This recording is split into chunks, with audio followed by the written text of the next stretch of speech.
ओम नमः शिवाय, हर हर महादेव। आप सभी भक्तगणों का स्वागत है। हमारे YouTube चैनल शिव महापुराण पर महाकाल शिव की महिमा अपरंपार है।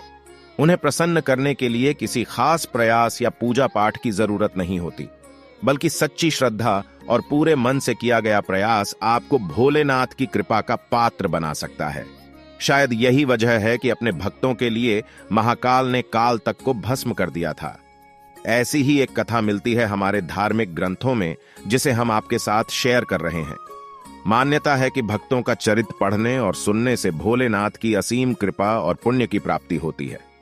तो आइए जानते हैं भक्त के प्रति महाकाल की अगाध आस्था की जिस कहानी का हम जिक्र कर रहे हैं, वह स्वयं भगवान कार्तिकेय ने संतों को सुनाई थी। इसके अनुसार राजा श्वेतकेतु, जो कि भोलेनाथ के परम भक्त थे, उन्होंने काल को भी जीत लिया था। राजा श्वेतकेतु सदाचारी, सत्यवादी, धर्म के मार्ग पर चलने वाले शूरवीर और प्रजापालक थे। वह अत्यंत ही निष्ठा और प्रेम भाव से प्रजा का पालन और अगाध आस्था और श्रद्धा भाव से शिव भक्ति करते थे। उनके इस भक्ति भाव से महाकाल अत्यंत प्रसन्न थे। उनकी कृपा से श्वेतकेतु के राज्य के लोग दुख, दरिद्रता, अकाल मृत्यु और महामारी से अछूते थे। एक दिन जब राजा श्वेतकेतु का जीवन काल समाप्त होने को था और वह भोलेनाथ की आराधना में लीन थे, तब चित्रगुप्त ने यमराज से कहा कि राजा श्वेतकेतु की आयु अब पूरी हो चुकी है, अब उनके प्राण हरने का समय है। तब यमराज ने अपने दूतों को आज्ञा दी कि वे जाएं और श्वेतकेतु के प्राण हर लाएं। यमदूत राजा श्वेतकेतु के पास पहुंचे तो वह शिव मंदिर में थे। दूत बाहर ही खड़े हो गए। श्वेतकेतु गहरे ध्यान में थे। बहुत देर हो गई, न श्वेतकेतु का ध्यान टूटा, न यह दूत हिले। दूत बिना अपना काम किए खड़े रहे।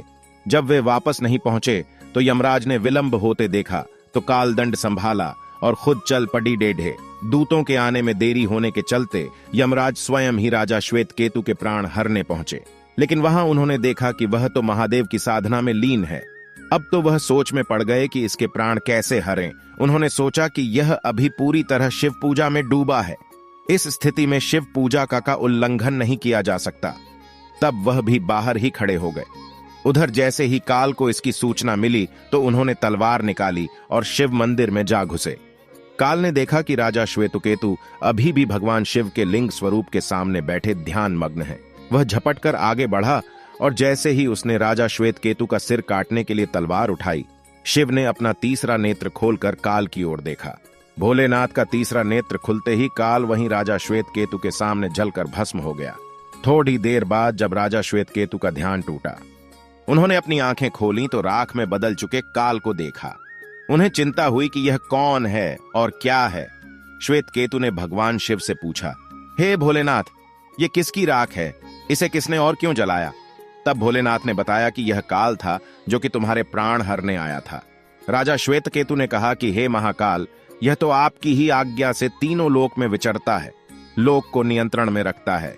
इसी के भय से तो लोग पुण्य कार्य करते हैं। आप इन्हें अतिशीघ्र जीवन दान दे दें। शिव जी की कृपा से काल जी उठा और उसने उठते ही श्वेतकेतु को अपने गले से लगाकर बोला, राजा, तुम जैसा तो तीनों लोकों में कोई नहीं है।